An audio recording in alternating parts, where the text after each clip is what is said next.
Andhra Pradesh 2024 elections ముగిశాయి. ఈ ఎలక్షన్స్లో రాష్ట్ర కూటమి భారీ విజయాన్ని సొంతం చేసుకుంది. జూన్ 12న ముఖ్యమంత్రిగా నారా చంద్రబాబు నాయుడు, ఉప ముఖ్యమంత్రిగా పవన్ కళ్యాణ్ ఎన్నికయ్యారు. ఈ ఎలక్షన్స్లో వైసీపీ 11 స్థానాలే వచ్చాయి. ముఖ్య నేతలందరూ ఓటమి పాలయ్యారు. అందులో రోజా సెల్వమణి ఒకరు.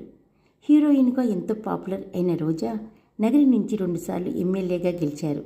మూడోసారి ఓడిపోయారు. ఓటమి తర్వాత ఎక్కడా కనిపించలేదు.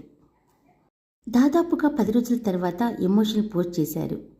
చెడు చేసి ఓడిపోతే సిగ్గుపడాలి, కానీ మంచి చేసి ఓడిపోయాం, గౌరవంగా తలెత్తుకు తిరుగుదాం, ప్రజల గొంతుకు ప్రతిధ్వనిద్దాం అంటూ ఒక పోస్ట్ పెట్టారు. కానీ ఆ పోస్ట్ ఇప్పుడు నెట్టింట వైరల్ అవుతుంది. పోస్ట్ అయితే పెట్టారు కానీ కామెంట్స్ ఆఫ్ చేశారు. కానీ ప్రజల అభిప్రాయం తెలుసుకోలేకపోయారు.